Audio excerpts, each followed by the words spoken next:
जी, अस्सलाम वालेकुम बेटा। हम क्लास 11 का जो मैथ है वो पढ़ रहे हैं, उसकी एक्सरसाइज नंबर आज हम 4.4 करेंगे। तो इससे प्रीवियस वीडियो के अंदर मैंने जो है वो 4.3 तक जो है चैप्टर नंबर 4 सीक्वेंस और सीरीज से रिलेटेड जो है वो हमने पढ़ा था।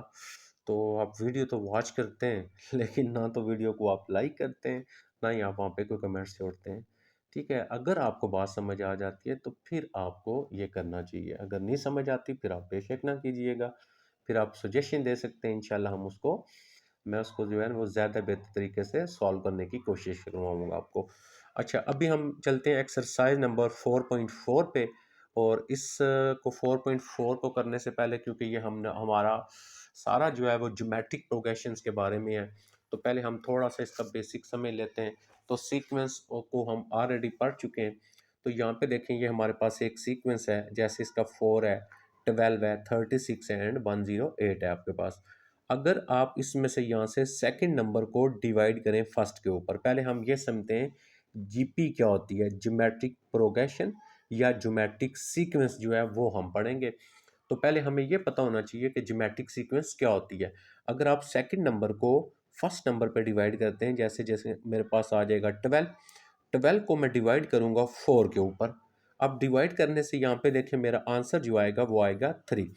अब इसी तरह आप थर्ड को डिवाइड करें सेकंड नंबर के ऊपर, तो ये 36 है, 36 को डिवाइड करेंगे 12 पे, तो इसको भी अगर आप यहाँ पे कैंसिल करें तो आपका आंसर कितना आ जाता है 3।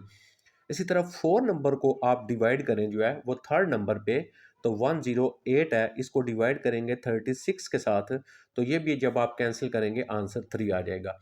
तो ऐसी सीक्वेंस जिसके अंदर हमारे पास जो है हम हर टर्म को, यानी आपने एक टर्म फर्स्ट, सेकंड को फर्स्ट में से करें, थर्ड को सेकंड में से करें और फोर्थ को थर्ड में से करें, तो अगर आपका ये आंसर डिवाइड करने के बाद सेम हो तो इसको हम बोलेंगे कॉमन रेशियो।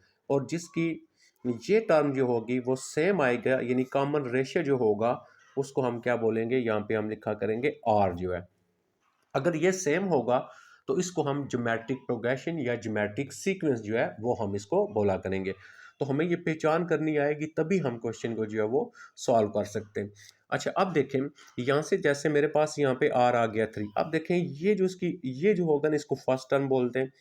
तो यहाँ पे मेरे पास अगर फर्स्ट टर्म ये है और उसके बाद मैं यहाँ पे लिखता हूँ जो है सेकंड लिखता हूँ आर, और आर के साथ फर्स्ट टर्म को मल्टीप्लाई करते हैं, फिर मैं यहाँ पे लिखता हूँ नेक्स्ट मेरे पास फिर आ जाता है यहाँ पे, सॉरी, यहाँ पे हम इस तरह करते हैं इसको कि मेरा फर्स्ट नंबर है 4 आ गया, फिर मैं यहाँ पे लिखता हूँ फर्स्ट टर्म और इसके साथ लिखता हूँ मैं आर, फिर मैं यहाँ पे लिखता हूँ फर्स्ट टर्म और फिर मैं यहाँ पे लिख लेता हूँ आर का स्केयर, फिर मैं लिखता हूँ फर्स्ट टर्म, फिर मैं लिख लेता हूँ स्केयर के बाद 3 एंड सो ऑन।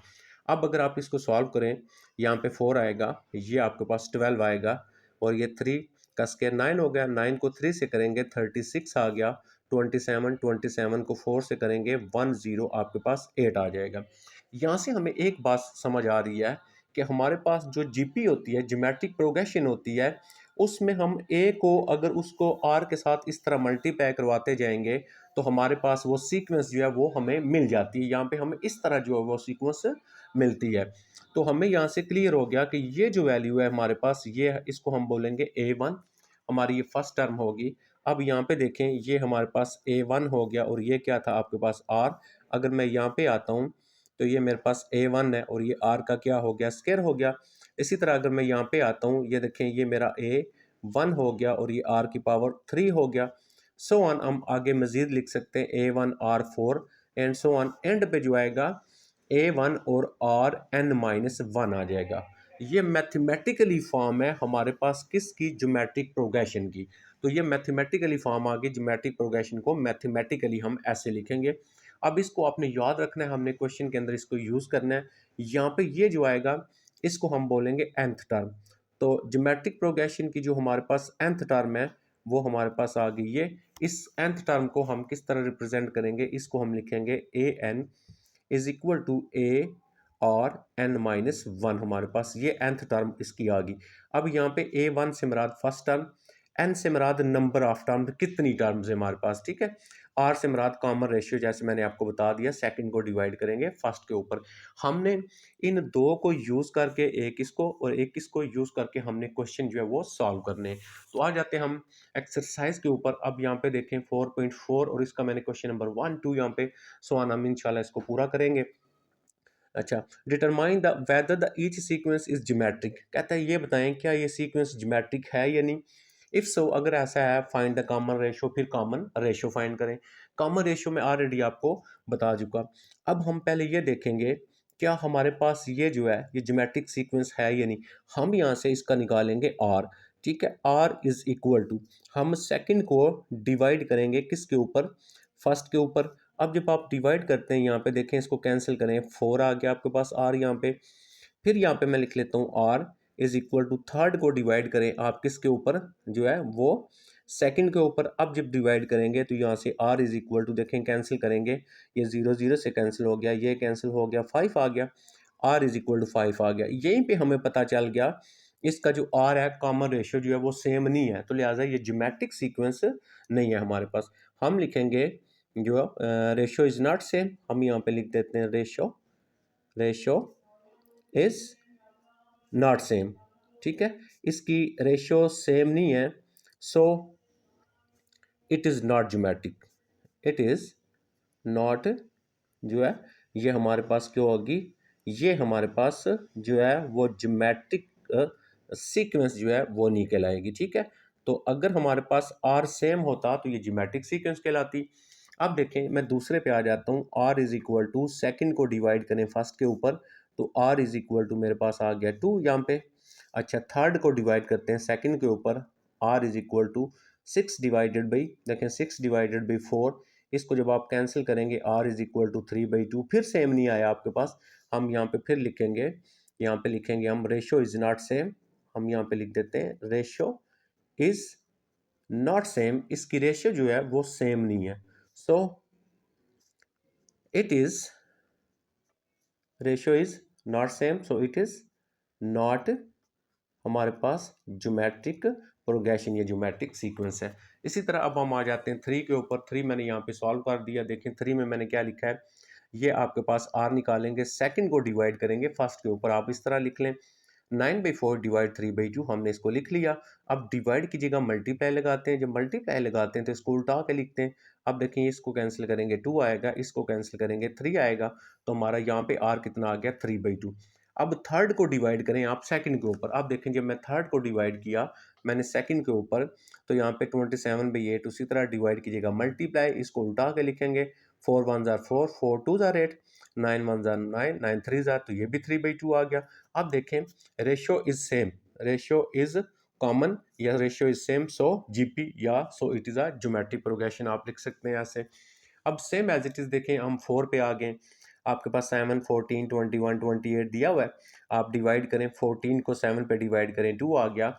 इसी तरह नेक्स्ट 21 को आप डिवाइड करेंगे 14 के ऊपर, तो आपके पास 3/2 आए। Ratio is not same, ratio is not same, so it is क्या हो गया, so it's not GPI, it is not geometric progression. तो इस तरह जब हमारे पास आर सेम आ जाएगा तो हम ये लिख सकते हैं कि ये ज्योमेट्रिक प्रोग्रेशन है। अगर हमारे पास आर सेम नहीं आएगा तो वो ज्योमेट्रिक प्रोग्रेशन नहीं कहलाएगी। अब हम चलते हैं इसके नेक्स्ट क्वेश्चन के ऊपर। अब मैंने यहाँ पे देखें इसका 5 क्वेश्चन उसको लिख दिया।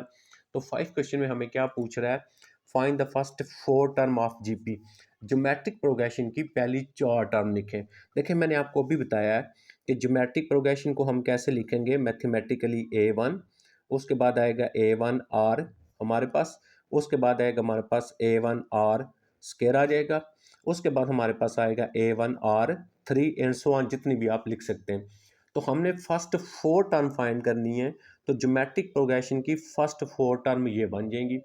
इसमें हमें A1R हमें हमने क्या करना है, हम यहाँ पे लिखेंगे, हम यहाँ पे लिख लेते हैं लेट हमारे पास A1 A1R A1R स्केयर और A1 हमने कितनी लिखनी है, find the first 4 term, first 4 तक जाना है। R1R3 be the first 4 terms, हम ये लिख लेते हैं। इसकी फर्स्ट जो है वो हमारे पास आ गई है 4 टर्म्स आ गई, ठीक है। तो मैथमेटिकली ज्योमेट्रिक को बताया ना, इस तरह लिखते हैं। अब हम क्या करेंगे, यहाँ पे मैं लिख लेता हूँ A1, यहाँ पे लिख लेता हूँ A1R, फिर हम लिख लेते हैं A1R का स्क्वायर, और यहाँ पे लिख लेते हैं A1R3।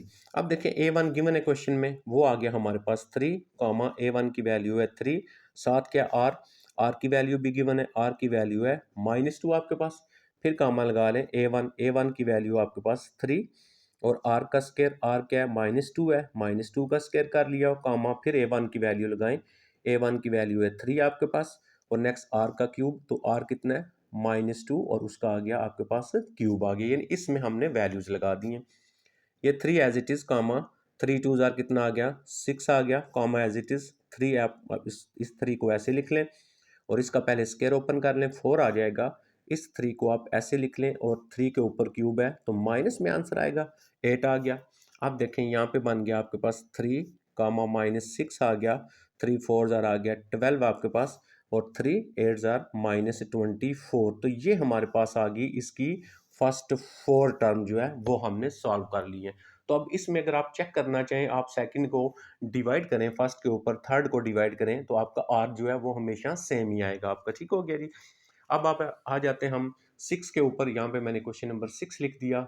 6 में क्या गिवन है, A1 गिवन है, आर गिवन है, find the first 4 term of GP. हमने उसी तरह फर्स्ट 4 टर्म फाइंड करनी है, तो लेट हम यहाँ पे लिख लेंगे, let's first 4 term of GP R, ठीक है। तो हम कहते हैं A1 A1R A1R square A1R3।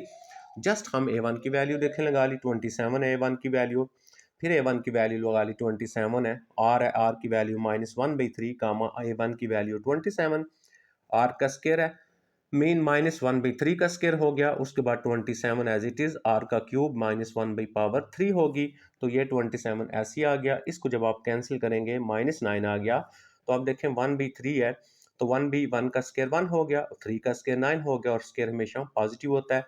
27 हमने ऐसे लिख दिया, 1 का स्क्वायर 1 का क्यूब 1 ही होता है, 3 को 3 दफ़ा मल्टीप्लाई करेंगे 27 आ जाएगा, और ये ऑड पावर है तो माइनस में आंसर आएगा। 27 ऐसे ही, -9 ऐसे ही, इसको कैंसिल करेंगे 3 आ गया, 27 कैंसिल किया -1 आ गया, ठीक है, आ गया, क्लियर हो गया। तो ये हमारे पास फर्स्ट 4 टर्म हमने फाइंड करनी थी, तो हमने फर्स्ट 4 टर्म इसकी यहाँ पे फाइंड कर ली। अब हम चले जाते हैं नेक्स्ट, जो है नेक्स्ट क्वेश्चन को देखते हैं हमारा क्या है। तो यहाँ पे मेरा 6 हो गया, 6 के बाद एक मैंने 7 छोड़ दिया है, वो आप खुद करेंगे। अब आ जाते हैं 8 के ऊपर। 8 में क्या लिखा हुआ, find the next 2 term of geometric progression. अब हमने नेक्स्ट 2 लिखनी है, मतलब उसने हमें ये फर्स्ट टर्म दी हुई है, ये सेकंड टर्म दी है, ये थर्ड दी हुई है, हमने नेक्स्ट लिखनी है। अब नेक्स्ट क्या बनेगी, A4। देखिए मैं आपको ये समझाने के लिए लिख रहा हूँ, अगर फॉर एग्जांपल ये A1 है, तो ये हमारे पास A1 और R का स्क्वायर हो जाएगी, और ये हमारे पास A1 और R3 होगी। तो हमने नेक्स्ट 2 फाइंड करनी है, तो A1 R4 हो जाएगा, और A1 R5 हो जाएगा। देखें ये फर्स्ट टर्म होगी ना ज्योमेट्री की, ये सेकंड होगी, ये थर्ड होगी। तो कहता है फाइंड नेक्स्ट 2 टर्म, नेक्स्ट 2 हमने फाइंड करनी है। तो जब आपने नेक्स्ट 2 फाइंड करनी है, तो फिर आप क्या करेंगे, देखें ना, आप इसको लिख लिया। अब हमने ये वाली फाइंड करनी है, अब हमने ये वाली फाइंड करनी है। तो अब देखें हमने इसका nth टर्म का जो फार्मूला पढ़ा, वो क्या पढ़ा, an is equal to ARn-1 पढ़ा हमने nth टर्म का। अब जब हमने फोर्थ टर्म फाइंड कर, देखें 1 2 3, ये 1 है, ये 2 है, 3 है, हमने फोर्थ टर्म फाइंड करनी है। तो इसका मतलब ये हुआ, यहाँ पे हमारे पास n की जगह 4 आ जाएगा। अच्छा अब यहाँ पे आ रहा है ए, तो ए तो फर्स्ट टर्म होती है, तो फर्स्ट टर्म की जगह हम यहाँ पे लगा लेंगे 90। उसके बाद आ गया हमारे पास आर, तो आर हम निकाल सकते हैं क्योंकि हमारे पास ये गिवन है, ये गिवन है, तो आर हम कैसे निकालेंगे, यहाँ से आर हम निकालेंगे, सेकंड को डिवाइड करेंगे। देखें फर्स्ट के ऊपर, सेकंड है 30 आपके पास, और ये आपके पास 90 है, इसको डिवाइड करेंगे, 0 0 से कैंसिल, ये कैंसिल करेंगे 3, तो r इज इक्वल टू 1/3 आ गया आपके पास। तो आप पहले क्या करेंगे, क्वेश्चन में पहले आपने r निकाल लेना है।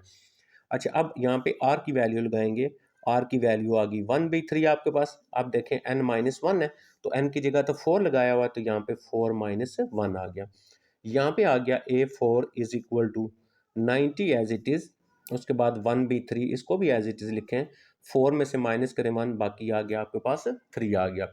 इसको हम सिंप्लीफाई करते हैं, A4 इज इक्वल टू 90 आ गया, 1 का क्यूब 1 ही होता है, तो 3 का क्यूब है, यानी 3 को आपने 3 बार मल्टीप्लाई करवा देना। हमने मल्टीप्लाई करवा दिया।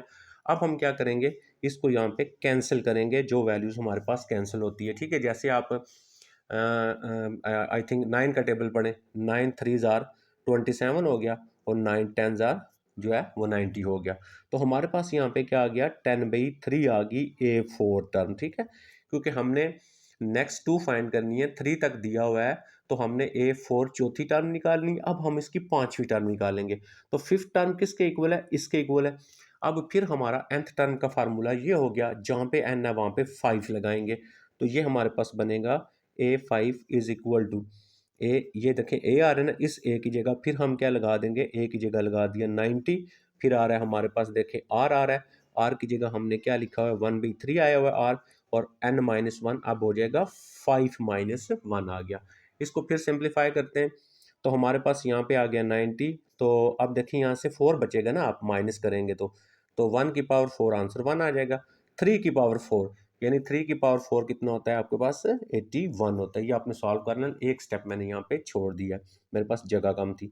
तो A5 इज इक्वल टू, अब इसको कैंसिल करेंगे तो ये 9 से कैंसिल हो जाता है, 9 9 ज़ार 81, और 9 10 ज़ार आपके पास, तो ये कितना आ गया आपके पास से 10 बाई जो है वो 9 आ गया हमारे पास। ये इसकी 5th टर्म जो थी वी आ गई। आई थिंक आपको बात समझ आ गई है। अब देखें, इसी का जो 9 क्वेश्चन है, इसमें उसने 2 दिया हुआ है, 6 दिया हुआ है, 18 दिया हुआ है, हमने नेक्स्ट 2 फाइंड करनी है, ठीक है। तो इसको क्या बोलते हैं, A1 आ गया। फिर आप R निकाल लें, पहले R निकालेंगे, सेकंड को डिवाइड करेंगे फर्स्ट के ऊपर, तो 6/2, इसको कैंसिल किया 3 आ गया। अब आपने देखें कौन सी निकालनी है, 4th वाली। तो आपका nth टर्म का फार्मूला बताया आपके पास, ये होता है an is equal to AR n-1। जब आपने पहली दूसरी तीसरी होगी, तो चौथी टर्म निकालनी, यानी n इज इक्वल टू 4 है। यहाँ पे 4 लगाएंगे, यहाँ पे 4 लगाएंगे, ये देखें A4, A उसी तरह, A1 उसी तरह, ये A1 भी लिखते हैं, A भी लिख सकते हैं, R4-1, A4 इस ए की जगह आ गया आपके पास 2 आ गया, और आर हमने निकाला हुआ यहाँ पे 3। तो देखें 4-1 3 का आपने क्यूब करना है 27, इसको मल्टीप्लाई किया A4 आ गई।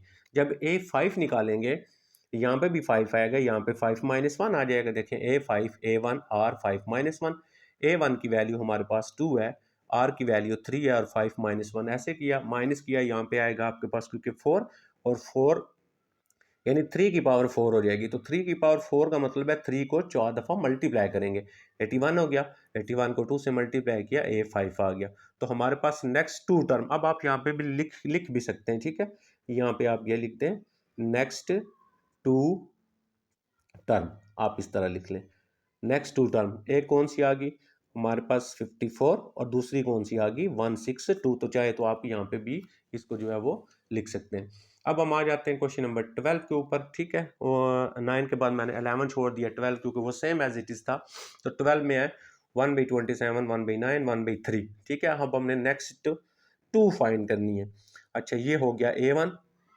अब हम यहाँ पे निकालेंगे आर। आर कैसे निकालेंगे, सेकंड को डिवाइड करेंगे फर्स्ट के ऊपर।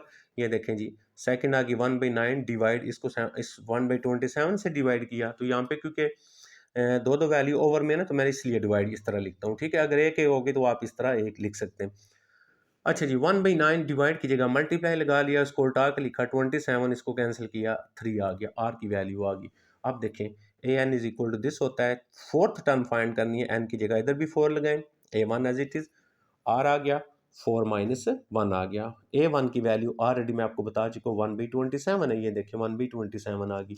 तो इसकी जगह हमने 1/27 लगा दिया। आर हमारा 3 आया हुआ है, तो 3 और 3 था हमारे पास, और यहाँ पे आर था 4-1। अच्छा, ये था आपके पास 4-1, ये देखिएगा 4-1, 4-1, तो यहाँ पे आपका 3 आता है, ठीक हो गया ना। ये थोड़ा सा ध्यान, मैंने ये शायद गलत कर दिया। अच्छा जी, 4-1, 3 की पावर 3, तो यहाँ पे आ गया मेरे पास 27 आ गया, आई थिंक 27 आता है, ठीक है। तो जब यहाँ पे 27 आ गया, तो 27 से कैंसिल हो गया, तो यहाँ पे आपके पास 1 आ गया, ठीक है जी, ये 1 आ गया। अच्छा, अब A5 करेंगे, A1 और 5-1 बन जाएगा। A1 की वैल्यू 1/27 होगी, और इधर देखें 3 की पावर 4, तो 3 की पावर 4 81 होता है, 81 लगाया, इसको देखें कैंसिल किया, तो यहाँ पे आ रहा था आपके पास जो है वो 1/27 था, यहाँ पे 81 था, इसको कैंसिल करके इसको आपने चेक कर लेना है, ठीक है ना, कितना बनता है। तो बाज़ का छोटी मोटी कोई गलती हो जाए तो इससे वरी ना हुआ करें, ये जस्ट हमने आपको बात समझ आना, मेन मकसद होता है आपको बात का समझ आ जाना, वो आपको समझ आनी चाहिए, ठीक है। तो ये 1/27 मैंने लिखा है, 3 की पावर 4 है तो 81 है, इसको कैंसिल करें मेरे ख्याल में आई थिंक ये 3 नहीं आएगा, कुछ और वैल्यू बनेगी जब आप कैंसिल करेंगे इसको, क्योंकि ये बनेगा 81/27। हाँ जी, ये 3 से ही होगा, तो ये 3 आपका आएगा, ठीक हो गया जी। अच्छा, अब हम चलते हैं नेक्स्ट के ऊपर। अब हम आ जाते हैं 13 के ऊपर। अब 13 में अगर आप देखें 1/4, 1/2 और -1 ये गिवन है हमारे पास। A1 ये हो गया, R निकालना है, सेकंड को डिवाइड करेंगे फर्स्ट के ऊपर, R हमने निकाल लिया। नेक्स्ट टू टर्म निकालनी, देखें सेम एज इट इज़, जैसे मैं आपको ऑलरेडी बता चुका। n टर्म का फार्मूला, जब 4 टर्म निकालनी है, n की जगह 4 लगाया, 1/4 और 2 की पावर 4 -1 हो गया, 1/4 इसको माइनस किया, 3 आ गया, 2 की पावर 3 8 हो गया, कैंसिल करेंगे A4 आ गया। अब हमने निकालना है A5, तो A1 R 5 -1 हो जाएगा। A1 की वैल्यू ये लगा ली, R की वैल्यू 2 है, 5 -1 किया, 4 आ गया, और 1/4 और 2 की पावर 4 16 A5। तो ये नेक्स्ट टू टर्म हमारे पास जो है ये आ गई। बताया ऊपर जैसे हम लिख सकते हैं एंड पे नेक्स्ट टू टर्म्स आर, ठीक है, तो इस तरह आप वो साथ लिख भी सकते हैं। जी बेटा, ये नेक्स्ट आ गया 14 क्वेश्चन के ऊपर लिखा हुआ है find the nth term of the geometric sequence. अच्छा जी, हमने ज्योमेट्रिक सीक्वेंस की nth टर्म क्या पढ़ी है, A N is equal to A1 और आर एन माइनस वन, ये होती है हमारे पास nth टर्म का फार्मूला होता है, ठीक है जी। अब यहाँ पे हम क्या करेंगे, यही फार्मूला यूज कर लेंगे, A N is equal to A1 R N minus one. अब देखें हमने उसने जितने भी वैल्यूज दी हैं हम यहाँ पे लगा लेंगे, क्वेश्चन सॉल्व हो जाएगा। A1, देखिए A1 दिया हुआ, एन भी दिया हुआ 3, तो यहाँ पे A लिख के एन के नीचे यहाँ पे 3 आ जाएगा, इक्वल A1 क्या है हमारे पास 4 है। नेक्स्ट आ रहा है आर, तो आर भी क्वेश्चन में गिवन है, देखें कितना है हमारे पास 5 लगा लिया, और n-1, एन क्या लगा रहे हैं 3 लगा रहे हैं, तो 3-1, तो यहाँ से हमारे पास आ गया 4 और 5, इसके ऊपर पावर हमारी आ गई 2, क्योंकि 3-1 2 आ जाएगा, ये आ गया 4 और 5 का स्क्वायर करेंगे तो 25 आ गया। अब हम इसको मल्टीप्लाई कर देते हैं, तो ये हमारे पास 100 आ गया। nth टर्म यानी लास्ट जो इसकी टर्म होती है इसको nth टर्म बोलते हैं, तो ये हमारे पास क्या आ गई 100 आ गई। अब देखें इसी तरह 15 है, मैंने यहाँ पे 15 लिख लिया, ये भी सॉल्व कर लिया। देखें nth टर्म का फार्मूला लिखा, तो हमारे पास यहाँ पे n आ रहा है, n की जगह 5 लगा लिया, A1 2 आ गया, और R भी ऑलरेडी गिवन है 2 आ गया, तो 5 -1 आ गया, 2 एज इट इज़, 2 4 5 -1 4 आ गया, तो 2 की पावर 4 16 होगी, मल्टीप्लाई किया 32 आ गया, तो ये इसकी nth टर्म ये भी आ गई। अच्छा जी, इसी तरह इसको अगर मैं 16 को सॉल्व करता हूँ, तो A N is equal to आएगा A1 और आर एन माइनस वन आ गया, तो यहाँ पे आ गया A और n की जगह 4 आ गया, यहाँ पे लगा लिया 4। A1 कितना आपके पास 7 है, उसके बाद आ गया R आपके पास है 2, यहाँ पे 2 लिख लिया, n-1 मीन 4-1 आ गया, तो 7 एज इट इज़, 2 की पावर आ गई हमारे पास 3 आ गई, और 7 एज इट इज़ 2 की पावर 3 8 हो गया, 8 को मल्टीप्लाई किया 56 आ गया आपके पास। तो ये बहुत ही ईजी है। अब ये डिवाइड में अगर आ जाता है, देखें हमने फिर A1 गिवन है, n गिवन है, R -1/2 है, तो यहाँ से A N is equal to A1 R n-1 formula लिख लिया। A1 की वैल्यू हमने यहाँ पे ये लगा ली, R ऑलरेडी गिवन है -1/3, n-1, n क्या 5 है, तो 5 -1 इसको माइनस करेंगे तो 4 आ गया, 2 4 3 आ गया 1। देखें अगर पावर आपके पास इवन हो तो प्लस में आंसर होता है, तो ये 1 का 1 की पावर 4 1 ही आएगा, तो 3 की पावर 4 3 को 4 दफ़ा मल्टीप्लाई करेंगे तो आपके पास यहाँ पे 81 आ जाएगा। अब इसको अगर कैंसिल करेंगे तो ये 3 से कैंसिल हो जाएगा, तो A5 इज इक्वल टू 3 आ गया। सेम एज इट इज़, देखें 18 भी वही है, सेम एज इट इज़ मैंने किया है, इसको आप यहाँ पे चेक कर सकते हैं, देखें कैसे किया हुआ है। A1 की वैल्यू 32 दी हुई है, माइनस आ गया R की वैल्यू क्योंकि 1/2 है, तो n-1 यानी आपके पास यहाँ पे आ गया 6 -1, ये 5 आ गया, इसको -1 एज इट इज़, 2 की पावर 3 32 आ गया, इसको कैंसिल किया तो आपका यहाँ पे -1 आ गया। तो ये हमारा 18 जो था वो भी सॉल्व हो गया। अब हम चलते हैं नेक्स्ट क्वेश्चन के ऊपर, तो नेक्स्ट देखते हैं हमारा कौन सा है और उसमें हमने क्या फाइंड करना है और क्या क्वेश्चन के ऊपर गिवन है। तो अब यहाँ पे आ जाता है 20, क्वेश्चन 20। तो 20 में उसने लिखा है find the missing geometric mean. अब हम पहले क्या करेंगे, पहले हम ज्योमेट्रिक मीन जो है उसको समझ लेते हैं। अगर आपके पास एक नंबर हो A और दूसरा नंबर आपके पास बी हो और इसके दरमियान में ये जी जो होगा, ये ज्योमेट्रिक जो है वो मीन कहलाएगा, ठीक है। लेकिन किस वक्त ज्योमेट्रिक मीन कहलाएगा? जब ये तीनों नंबर किस में होंगे? और इन ज्योमेट्रिक प्रोग्रेशन में होंगे, ठीक है। तो दो नंबर्स के दरमियान में, दो टर्म्स के दरमियान में जो मिडिल वाली टर्म होगी, एक टर्म, वो ज्योमेट्रिक मीन कहलाएगी उस वक्त जब ये तीनों के तीनों किस में होंगे? आपके पास ज्योमेट्रिक प्रोग्रेशन में होंगे। अब जब मैं ये कहता हूं कि ये तीन नंबर ज्योमेट्रिक प्रोग्रेशन में है, तो ज्योमेट्रिक प्रोग्रेशन क्या होती है? आप सेकंड को जब आप डिवाइड करेंगे फर्स्ट पे, तो उसका जो आंसर होगा थर्ड को डिवाइड करेंगे आप सेकंड पे, तो वो सेम आना चाहिए। तो इसका मतलब जब ये ज्योमेट्रिक प्रोग्रेशन में है ना, तो फिर हम ऐसे लिख सकते हैं, ये जी जी से मल्टीप्लाई हो गया, आपके पास यहाँ पे जी स्क्वायर बन गया, और ए को बी से किया, ए बी आ गया। दोनों साइडों पे जब हम स्क्वायर रूट ले लेंगे, तो इधर तो आपके पास जी बचेगा और इधर बन जाएगा प्लस माइनस ए बी। तो दो नंबर्स के दरमियान में जब हमने ज्योमेट्रिक मीन फाइंड करना होगा, तो हम ये फार्मूला यूज कर लेंगे। पहली वैल्यू जो होगी वो ए हुआ करेगी, दूसरी वैल्यू जो हुआ करेगी वो आपके पास बी होगी, लेकिन जब एक फाइंड करना होगा।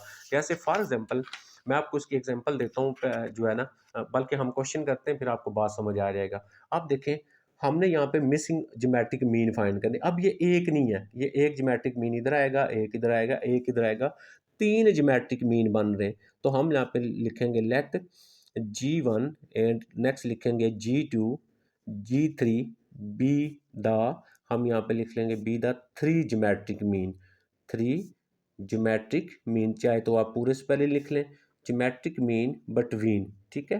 किस किस के दरमियान में है? बटवीन आपके पास 3 और 48। तो आपने 3 और 48 के दरमियान में तीन ज्योमेट्रिक मीन फाइंड करने, G1, G2 एंड G3। अच्छा, अब देखें, हमारे पास पहली टर्म होती है ए, दूसरी कौन सी होती है ज्योमेट्रिक में? A1, A1 भी लिख सकते हैं, ए भी लिख सकते हैं, ए आर, तीसरी होती है A1 R का स्केयर, फिर नेक्स्ट आ जाती है A1 R⁻³ and so on, जो जितनी भी आपने लिखनी हो। अब देखें उसने यहाँ पे कितनी बनती है, 1 2 3 4 5 बन रही हैं, 1 2 3 4, और मैं यहाँ पे चौथी भी लिख लेता हूँ A1 और R4। अब ये दो गिवन है, देखें ये वाली दो गिवन है। अब हमने ये फाइंड करनी है, हमने ये फाइंड करनी है, हमने ये फाइंड करनी है, हमने तीन फाइंड करनी है। तो इसको मैंने, देखें क्वेश्चन में क्या लिखा हुआ है, इसको मैंने G1 रखा है नाम, इसको मैंने G2 रखा है, इसको मैंने G3 रखा है। अब मैं इसको इस तरह लिखूंगा, 3 आ जाएगा मेरा, और G1 आ जाएगा, और मेरे पास G2 आ जाएगा, G3 आ जाएगा, और 48 आ जाएगा, ये आ गया हमारे पास, ठीक है। अब हम क्या लिखेंगे, और इन जीपी, जैसे पहले मैंने आपको समझाया ना, ये अब जीपी में चले गए, ठीक है। अच्छा, जब आपने ये वाला फाइंड करना है, ये वाला, ये देखे ना, ये सेकंड हो गया ना, ये फर्स्ट, ये सेकंड अब, तो हमारे पास जो G1 है वो किसके इक्वल हो गया? A1 R के इक्वल हो गया। अब आपके पास ये G2 बन जाएगा, तो G2 किसके इक्वल हो गया? AR स्क्वायर के इक्वल हो गया। जब आप G3 फाइंड करेंगे, तो वो किसके इक्वल हो गया? AR3 के इक्वल हो गया। हमने फाइंड भी यही करना है, G1 G2 G3। तो इसमें क्या क्या हमें चाहिए? हमें एक चाहिए A1, वो ऑलरेडी ये A1 पहली टर्म होती है, उसके बाद हमें क्या चाहिए? R चाहिए। अब यहाँ पे हमारे पास R गिवन नहीं है, R हम फाइंड करेंगे। अगर तो यहाँ पे भी नंबर होते तो हम R फाइंड कर लेते, सेकंड को डिवाइड कर लेते फर्स्ट के ऊपर। अब यहाँ पे क्योंकि हमारे पास नंबर नहीं है, तो ये क्योंकि ज्योमेट्रिक प्रोग्रेशन है, तो अब हम ज्योमेट्रिक प्रोग्रेशन या nth टर्म का जो फार्मूला होगा ज्योमेट्रिक सीक्वेंस का, वो हम यूज़ करेंगे। वो हमारे पास ये होता है, इसको यूज़ करके हम पहले R निकालेंगे। अब an से मुराद होता है nth टर्म, nth टर्म से मुराद होता है लास्ट वाली टर्म। तो इस सारी में लास्ट टर्म कौन सी होगी? 48। तो इस सारे की जगह आ गया 48 इक्वल, ये A1 भी लिख सकते हैं। A1 होता है फर्स्ट टर्म, फर्स्ट टर्म आ गई आपके पास 3। उसके बाद R एज इट इज़, क्योंकि R तो फाइंड करना है, n-1, n होता है नंबर ऑफ टर्म्स, कितनी टर्म है, 1 2 3 4 5 है, तो n की जगह आ गया 5 माइनस 1 आ गया। अब यहाँ पे आ गया हमारे पास 48 डिवाइडेड बाई 3, क्योंकि ये मल्टीप्लायर इधर लेके आएंगे डिवाइड हो जाएगा, और R 5 में से 1 माइनस किया, बाकी आपके पास आ गया 4। अब इसको आप कैंसिल कर दें, तो यहाँ पे जब कैंसिल करेंगे 3 1 जार 3, और यहाँ से बचेगा 6। तो हमारे पास R जो है, ये हमारे पास यहाँ पे R4 इज इक्वल टू 16 आ गया। हमने सिर्फ R निकालना है, इसको अगर मैं 2 की पावर 4 लिख लेता हूँ, तो ये मेरे पास R इज इक्वल टू 4 हो जाएगा। अब हमने 4 को ख़त्म करना है, तो जब 4 को ख़त्म करेंगे दोनों साइडों पे 1/4 पावर ले लेंगे, तो इधर भी 4 है, इसके ऊपर भी 1/4 ले लेंगे हम। यहाँ पे देखें, अगर आप 4 और 4 कैंसिल हो गया, 4 4 कैंसिल हो गया, r इज इक्वल टू 2 आ गया। अब हमारे पास r हमें मिल गया। अब हम फाइंड करेंगे g1, तो हमारे पास यहाँ पे g1 इज इक्वल टू किसके इक्वल है, a1 r के इक्वल है। यहाँ पे a1 की वैल्यू लगा ले, a1 क्वेश्चन में 3 वैल्यू है और r की वैल्यू 2 आ गई, तो हमारे पास g1 का आंसर कितना आ गया, 6 आ गया। अब हम फाइंड कर लेते हैं g2। अब जब हम g2 फाइंड करेंगे तो g2 is equal to a1 और r का स्केयर है। a1 की वैल्यू 3 है, r हमारे पास 2 आया हुआ है, 2 का स्केयर लिख लिया इज इक्वल टू 3, ऐसे ही 2 का स्केयर हो गया 4 और इसको हल किया, ये हमारे पास आ गया 12। ये हमारे पास आ गई g2 की वैल्यू। फिर हम फाइंड करेंगे g3। जब आप g3 फाइंड करेंगे तो a1 r3 हो जाएगा आपके पास, तो हमारे पास यहाँ पे a1 की वैल्यू लगाते हैं। a1 की वैल्यू है 3 हमारे पास, r की वैल्यू आपके पास 2 और 2 की पावर कितनी आ गई आपके पास 3 आ गई, तो ये आ गया 3 एज इट इज, 2 की पावर 3 8 हो गया, इसको मल्टीप्लाई किया तो आपके पास 24 आ गया। अब हमारे पास जो मिसिंग नंबर थे वो हम क्या करेंगे, यहाँ पे लगा लेंगे। ये पहला था हमारे पास 3 लिखा हुआ था, 3 लिखा, देखें उसके बाद g1 है, तो g1 की वैल्यू कितनी आई है, g1, ये g1 की वैल्यू आ गई आपके पास 6 आ गई। फिर आपके पास है g2, तो g2 की वैल्यू आपके पास 12 आ गई।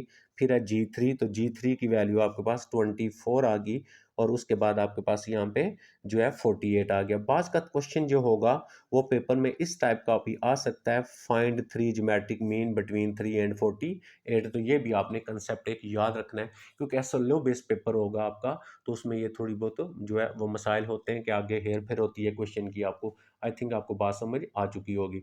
अच्छा जी, अब हम आते हैं 21 के ऊपर। तो 21 में सेम एज इट इज़ मैं यहाँ पे लिख लेता हूँ लेट, देखें कितने फाइंड करने, मैंने दो, क्योंकि यहाँ पे दो हानिस ने लिखे।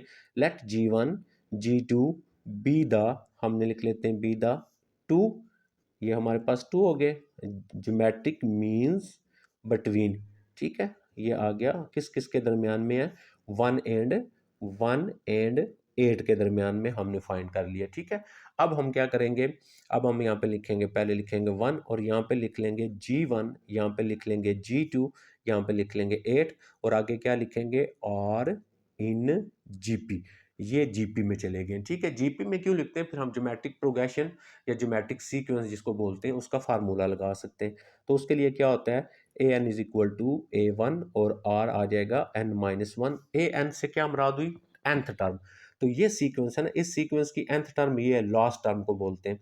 इसकी जगह आ गया 8, a1 होती है फर्स्ट टर्म 1 आ गया और उसके बाद r है, तो r तो हमने फाइंड करना है, ऐसे ही आ गया n, गिनती करेंगे कितनी टर्म है, 1 2 3 4, तो ये आ गया 4 माइनस 1 आ गया। तो यहाँ से 8 इज इक्वल टू 1 को मल्टीप्लाई करेंगे 1 ही आएगा, r की पावर 3 आ गई। अब फिर देखें इसको हम क्या लिख सकते हैं, 2 की पावर 3 लिख सकते हैं, इज इक्वल टू r की पावर 3 हो गया। तो 2 की पावर 3 इसके ऊपर पावर ले लेंगे 1/3 और इज इक्वल टू r की पावर 3 इसके ऊपर ले लेंगे 1/3 आ गया। अच्छा जी, ये कैंसिल करेंगे तो r इज इक्वल टू 2 आ गया, r हमारे पास सॉल्व हो गया। अब हमने फाइंड करना है g1, तो हमारे पास g1 किसके इक्वल है, g1 इक्वल है a1 r के इक्वल है। यहाँ पे a1 की वैल्यू लगा ले, a1 की वैल्यू 1 है और उसके बाद r है, r हमारे पास 2 आया, तो इसका आंसर आ गया 2। अब हम फाइंड करते हैं, सॉरी ये शायद आपको नज़र नहीं आया, अब हम फाइंड करते हैं g2। तो g2 किसके इक्वल है, g2 इक्वल है a1 और r का स्केयर। a1 की वैल्यू लगाएं, a1 की वैल्यू 1 और r की वैल्यू है 2, 2 का स्केयर, तो ये हमारे पास 4 आ गया, ये g1 और g2 आ गए। इसका मतलब अब हम मिसिंग में लिखेंगे, पहला आ गया हमारे पास 1 और उसके बाद नेक्स्ट आ गया g1 की वैल्यू, g1 की वैल्यू क्या आई है आपके पास 2 आई है, g2 की वैल्यू, g2 की वैल्यू आपके पास 4 आ गई है और उसके बाद आगे क्या लिखा हुआ है 8 आ गया। तो ये मिसिंग जो दो थे वो हमने फाइंड कर ली। अच्छा, अब इसमें से आप r लेना तो सब में सेम आएगा, देखें 2 को डिवाइड करें 1 पे 2 आंसर आता है, 4 को डिवाइड करें 2 पे आंसर 2 आता है, 8 को डिवाइड करें 4 पे आंसर 2 आता है, तो r सेम है, तो लिहाजा ज्योमेट्रिक प्रोग्रेशन बन रही है आपके पास।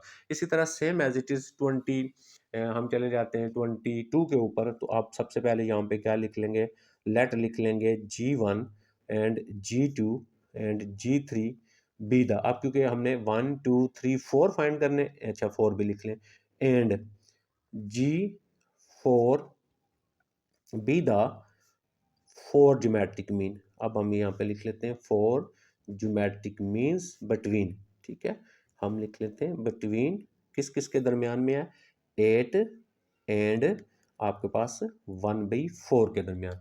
बताया ना, आपका क्वेश्चन ऐसे भी आ सकता है, find four geometric mean between 8 and 1/4। अच्छा जी, अब हम यहाँ पे लिखेंगे, इधर लिख लेंगे 8 कामा, यहाँ पे आ गया G1, यहाँ पे आ गया G2, यहाँ पे आ गया G3, यहाँ पे आ गया G4, और 4 फाइंड करने और 1/4, और इसको क्या लिखेंगे, R इन GP, ये ज्योमेट्रिक प्रोग्रेशन में आ गया।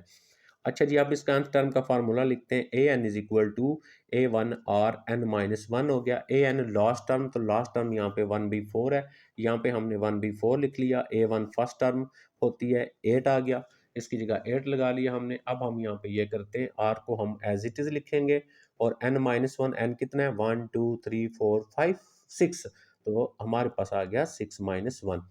अब अगर आप यहाँ पे देखें 8 मल्टीप्लाई हो रहा है, इधर लेके आएंगे तो 8 डिवाइड हो जाएगा, 4 × 8 हो जाएगा, इज इक्वल टू आर की पावर 6 में से 1 निकाल दिया 5, ये आ गया 1/32। तो 32 क्या होता है, 2 की पावर 5 होता है ना, इसको हम 2 की पावर 5 लिख लेते हैं, और आर की पावर 5, फिर एज इट इज आपने दोनों साइडों पे पावर 5 लेनी है, तो ये 5 5 कैंसिल होगा, तो आर इज इक्वल टू 1/2 आ जाएगा आपके पास। हमने आर फाइंड करना था एक, तो आर हमारे पास 1/2 आ गया।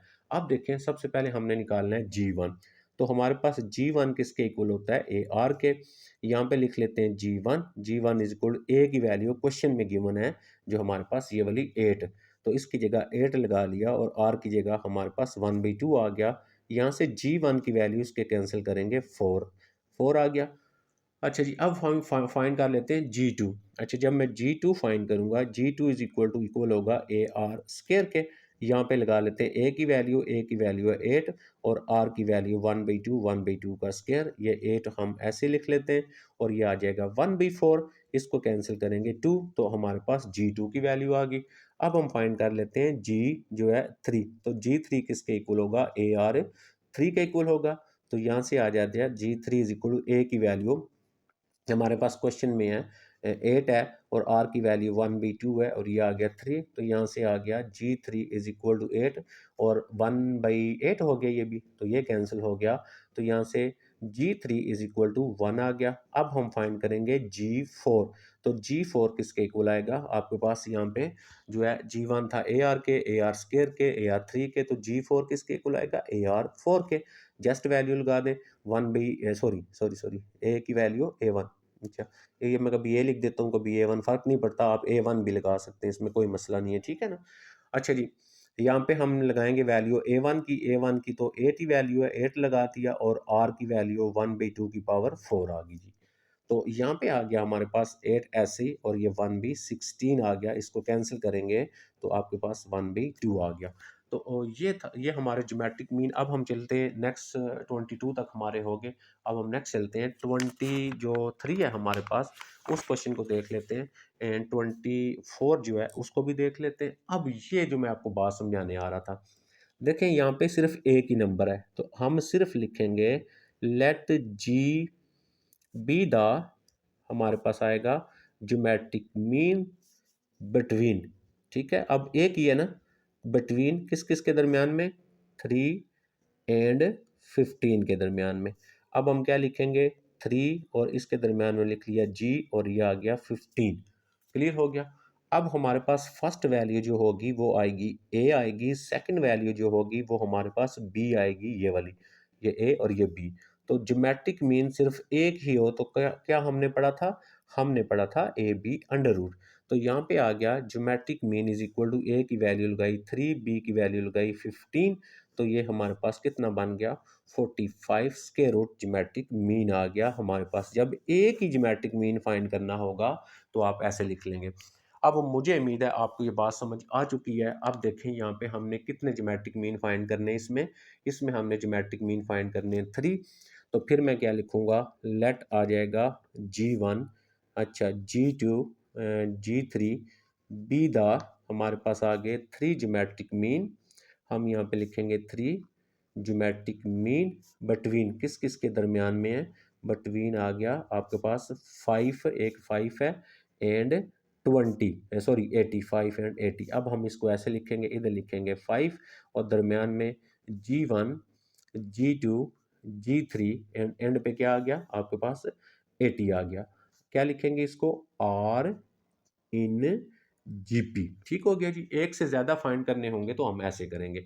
इसके nth टर्म का फार्मूला लिख लेंगे, A N is equal to A R A one R N minus one. A N से मेरा लास्ट टर्म यहाँ पे 80 है, इसकी जगह लगा लिए 80। ए वन फर्स्ट टर्म है, फर्स्ट टर्म ए होगी, आर हम ऐसे लिखेंगे, एन माइनस वन गिनती करें 1 2 3 4 5, तो ये आ गया आपके पास 5 माइनस 1 आ गया। इसको सिंप्लीफाई कर लेते हैं, तो ये आ गया आपके पास 80/5 आ गया इज इक्वल टू आर की पावर 4 हो गया। इसको कैंसिल कर लेते हैं हम। अच्छा जी, इसको कैंसिल करेंगे तो हमारे पास यहाँ पे कितना आ जाएगा, 16 आ गया जी। 16, ये 5 को इससे कैंसिल करेंगे, ये आ गया आर 4। 16 क्या होता है, 2 की पावर 4, यहाँ पे आ गया आर की पावर 4। तो ऑलरेडी आप 1/4 पावर ले लेंगे, मैं यहाँ से डायरेक्ट करने लगा हूँ, आर इज इक्वल टू 2 आ गया जी। अब हम फाइंड कर लेते हैं पहले G1, तो G1 किसके इक्वल होता है, ए आर के इक्वल होता है। अच्छा जी, ए की वैल्यू क्वेश्चन में जो होती है ये हमारे पास ए या A1 भी इसको बोलते हैं, तो ये आ गया 5 और आर आ गया 2, तो आंसर आ गया 10 आपके पास। अच्छा जी, नेक्स्ट चलते हैं G2 के ऊपर, तो ये आएगी A1 आर का स्क्वायर। A1 है आपके पास 5 और ये आ गया 2, 2 का स्क्वायर हो गया, ये 4 आ जाएगा, 4 को 5 से मल्टीप्लाई करेंगे 20 आ जाएगा। ये सॉरी आपको नज़र नहीं आया शायद, ये आ गया, देखिए ये लिखा था मैंने। अब हम लिखेंगे G3, तो G3 आएगा A1 आर की पावर 3, तो ए हमारे पास क्या है जी, A1 है 5 और आर की वैल्यू है 2, 2 के ऊपर 3 आ गया, तो ये 2 के ऊपर 3 8, 8 को 2 से 5 से मल्टीप्लाई किया 40 आ गया। अब जैसे मैंने आपको बताया आप वैसे लिख सकते हैं। आई थिंक आप 25 जो है वो खुद कर सकते हैं, इसमें इतना मसला नहीं होगा। आप सॉल्व कीजिएगा तो फिर मुझे बताइएगा ये हल हो गया या नहीं हुआ आपका। तो अब हम चलते हैं नेक्स्ट क्वेश्चन नंबर 26 के ऊपर। बेटा ये मैंने लिख दिया क्वेश्चन नंबर 26। इसकी थोड़ी सी थ्योरी है, इसको हम समझेंगे फिर आपको बात समझ आ जाएगी। तो क्वेश्चन में क्या लिखा हुआ है, a ping pong ball is dropped from the height of 16 feet. आपके पास एक बॉल है, उसको हम यहाँ से 16 फीट से हम क्या करते हैं, नीचे गिराते हैं। तो ये इसकी इनिशियल जो हाइट होगी ना, ये हमारे पास आ गई 16 फीट। ठीक है, यहाँ तक हमने इसको समझ लिया। ऑलवेज रीबाउंड 1/4, ये मतलब ये जब ज़मीन से टकराएगा ना, रीबाउंड होगा 1/4। जैसे फॉर एग्जांपल मैं इसके 4 हिस्से बना देता हूँ, 1, ये आ गया मेरे पास 2, ये 3 और ये 4, तो ये रीबाउंड होगा 1/4। ठीक है, यानी आपका 1/4 ये दोबारा ऊपर जाएगा इस तरह, हमारे पास जो है इस तरह, ठीक है, इस तरह ऊपर जाएगा। ये इसको कहते हैं रीबाउंड, यानी बाल जब नीचे टकराएगा फिर आपके पास ऊपर जाएगा। तो फर्स्ट इनिशियल जो उसकी हाइट होगी ना, ये आ गई। अब नेक्स्ट देखें, ये 1/4 कह रहे हैं ना, 1/4 दोबारा क्या करेगा, ऊपर जाएगा। अच्छा, always rebound 1/4 of the distance fallen, गिरने के बाद फिर दोबारा ये ऊपर जाता है। तो ये हमारे पास ये टोटल जो हाइट होगी, इसको हम लिखेंगे हाइट ऑफ बॉल A1 16 होगी। अच्छा, फर्स्ट रीबाउंड, पहली दफ़ा जब ये रीबाउंड करेगा तो इसका मतलब ये भी यूज़ होगा, साथ 1/4 ये भी यूज़ होगा, क्योंकि A2 बन जाएगा 16 मल्टीप्लाई 1/4 है, यानी 16 का फोर्थ।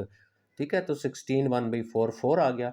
नेक्स्ट जब करेगा 16 तो ये होगा, फिर 1/4 का स्केयर डबल हो जाएगा ना, फिर देखें ये नीचे आएगा, फिर ये रिबाउंड करेगा इस तरह। तो 16 तो आएगा, 1/4 का सेकंड रिबाउंड हो गया, 1/4 का स्केयर हो जाएगा। 1/4 का आप स्केयर करेंगे 16, 16 16 से कैंसिल हो गया, 1 हो गया। अच्छा, how high does it rebound after 6 time. अच्छा, कहता है 6 टाइम, यानी 6 दफ़ा करने के बाद। अब जब 6 टाइम करेगा तो हम तो रीबाउंड की बात कर रहे हैं, तो ये पहला रीबाउंड ये आएगा। अच्छा, दूसरा ये आएगा, तीसरा 6, 6 तो इसके रीबाउंड हो गए ना, यानी दोबारा वापस ये उछलेगा, वो टोटल हो गए 6। अब ये एक ये भी था पहली A1, तो ये 7 हो गया ना, तो A7 जो है हमने 6 रीबाउंड यानी A7 हमने जो है वो फाइंड करना है। अब हमारे पास ये सीक्वेंस बन गई है 16 4 1, देखें 16 4 1, ये हमारे पास सीक्वेंस बन गई। अब हमने है भी ये ज्योमेट्रिक है, आप इसको डिवाइड करें, 4 को डिवाइड करें 16 पे तो आपके पास आंसर 4 आएगा, 1 को डिवाइड करें 4 पे तो 4 आएगा। अब देखें हमें पता चल गया ज्योमेट्रिक है, क्योंकि थ्योरेटिकल क्वेश्चन होगा, आपने पहले ये चेक करना है एपी या अर्थमेटिक प्रोग्रेशन है या ज्योमेट्रिक है। तो ये एक ज्योमेट्रिक सीक्वेंस बन रही है हमारे पास। तो A N is equal to A1 RN -1, इसका ज्योमेट्रिक का फार्मूला लगा लिया हमने। तो अब देखें ये A1 है, तो फर्स्ट हमारे पास 16 आ गया। आर, इसमें से आर निकालेंगे तो क्या आएगा, अभी मैंने आपको बताया ना आर हम कैसे निकालते हैं, हम सेकंड को डिवाइड करते हैं फर्स्ट के ऊपर, ठीक है, ये सेकंड है, इसको फर्स्ट के ऊपर डिवाइड करेंगे तो ये कैंसिल करेंगे तो 1/4 हो जाएगा आर की जगह। अच्छा जी, n-1, n 7 है तो 7-1 हो गया, ये 16 हो गया, इसको माइनस किया 6 आ गया।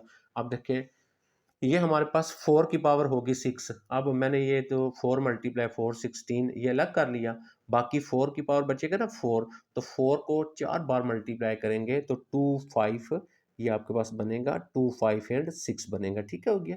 अच्छा जी, अब ये 16 16 से कैंसिल हो गया। A7 is equal to 1/26। A7 को ऑलरेडी हमने यहाँ पे रख लिया है, हमने जो इसको फाइंड करना था सेवंथ रिबाउंड में, सिक्स रिबाउंड में वो कितना आएगा। अच्छा, अब हम आ जाते हैं 27 के ऊपर। तो 27 में देखें क्या गिवन है क्वेश्चन में, a city has a current population, ये किसी एक शहर की आपकी पॉपुलेशन है, and the population is increase by 3% each year, हर साल जो है वो 3% आपके पास इंक्रीज होती है। What will be the population in 15 year, 15 साल के बाद उसकी जो पॉपुलेशन होगी वो कैसी होगी।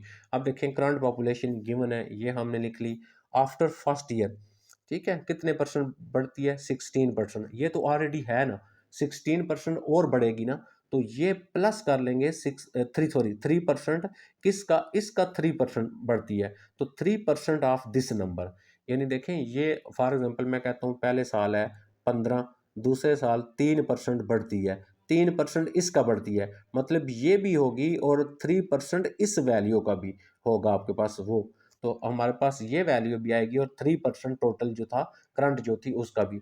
अब देखें परसेंटेज को ख़त्म करेंगे, 100 लगाएंगे, ये वाला एज इट इज़ आ गया। अब यहाँ से देखें ये जो आपके पास वन है, 10 100 1000 लाख, ये आपके पास 1 लाख है, 1 लाख को कॉमन ले लिया, इसकी जगह आ गया आपके पास यहाँ पे 1 प्लस ये कॉमन लिया है 3/100, ये 3/100 हो गया। इसका एल्सियम लेंगे ना जब आप, तो ये इधर मल्टीप्लाई हो जाएगा ना, तो 100 प्लस 3 103/100 आ जाएगा।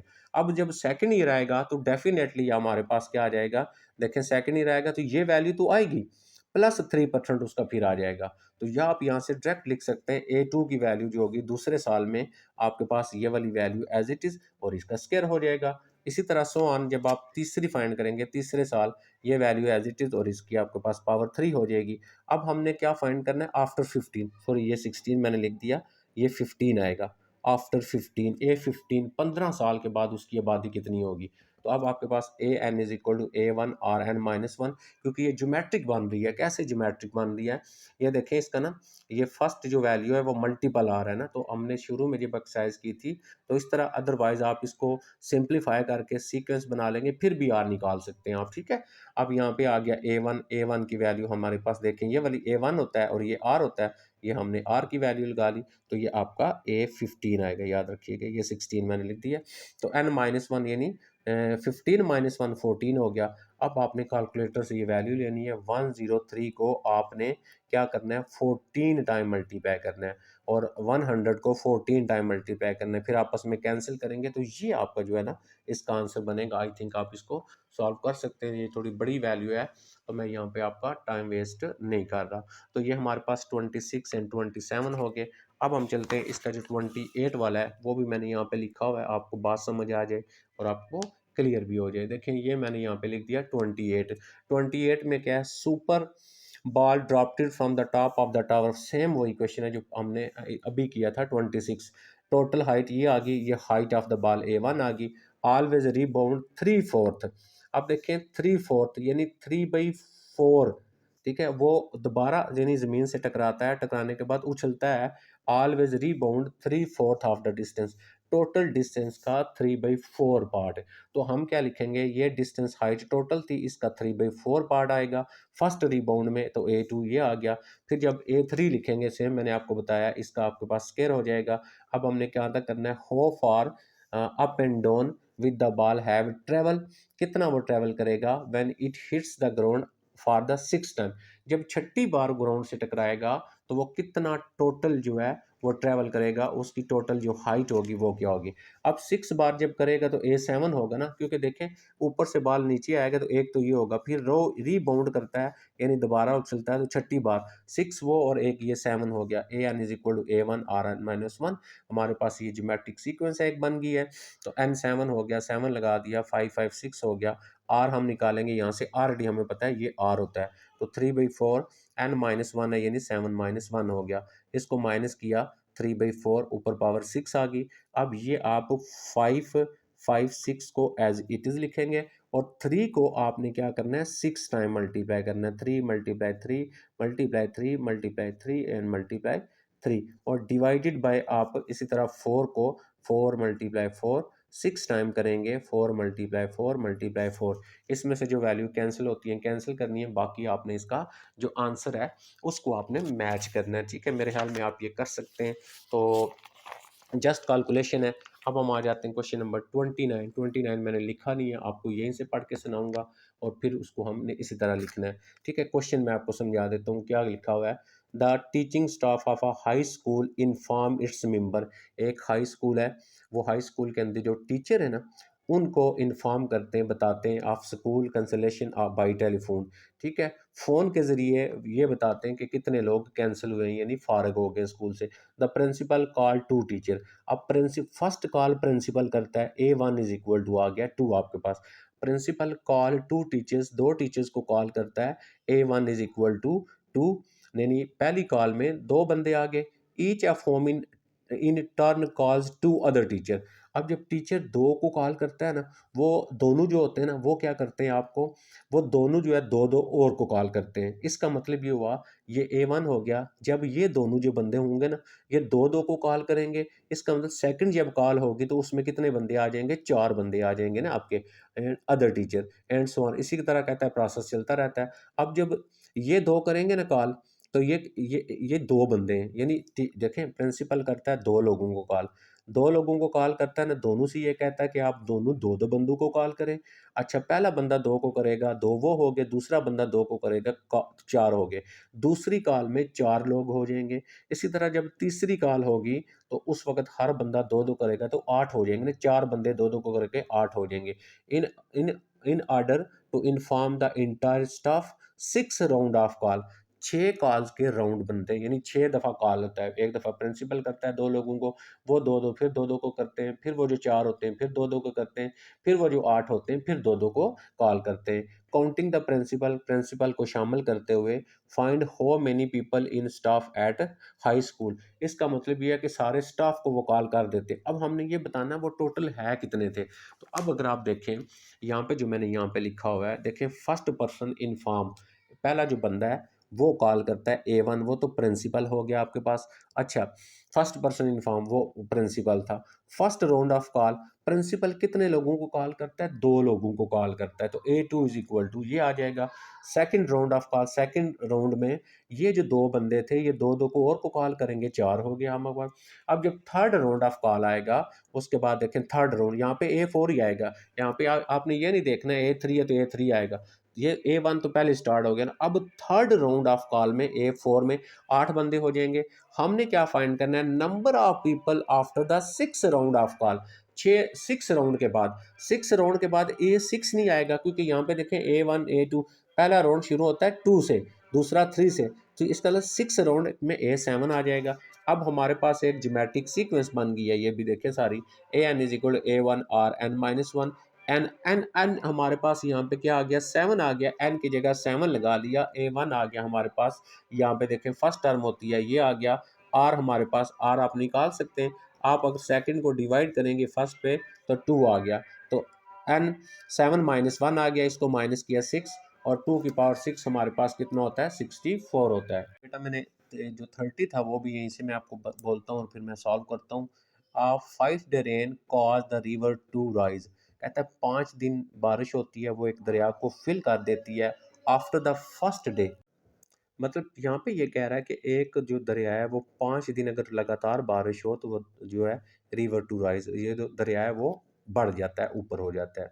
आफ्टर द फर्स्ट डे, पहले दिन, अच्छा द रिवर रोज 1 इंच, पहले दिन जो दरिया है वो 1 इंच बढ़ता है। Each day, her day the rise in the river tripled. यानी देखें, अगर पहले दिन वो 1 इंच बढ़ता है ना, तो दूसरा दिन ट्रिपल बढ़ेगा तो 3 इंच हो गया। तो तीसरे दिन देखें ट्रिपल इंच फिर बढ़ेगा, तो फिर हमारे पास देखें ना 3 इंच वो हो गया, फिर 3 इंच बढ़ेगा, तो हमारे पास जो है वो 6 हो जाएगा। इसी तरह बढ़ता जाएगा। हो much had the river rise after 5 day. 5 दिन के बाद वो दरिया में कितना जो है उसकी हाइट में इजाफा होगा। अब देखिए, rise of first day A11 आ रहा है, rise of second day A2 आ रहा है, तो आपके पास हर दिन 3 इंच बढ़ता है ना, तो 3 और 1 इसके पास 3 आ गया। उसके बाद सेकंड डे बढ़ेगा, आपके पास यह आ गया। थर्ड डे बढ़ेगा तो 3 की पावर 2 9 हो गया। अच्छा, अब हमारे पास 1 3 9 एंड सो ऑन। हमने यहाँ पे कहाँ पे जाना है, A5 तक। 5वें दिन कितना बढ़ता है हमने ये लिख लिया। an is equal to A1 और n-1 same as it is आप लगाएंगे, एन की वैल्यू लगाएंगे, तो आपको यहाँ पे आपके पास 5वें दिन के बाद कितना दरिया कितना इंक्रीज होता है आपको समझ आ जाएगी। यानी आप वो सॉल्व हो जाएगा। मुझे उम्मीद है आपको ये समझ आ गया होगा। नेक्स्ट वीडियो के साथ हाजिर होंगे। अपना ख्याल रखिएगा। अल्लाह हाफिज़।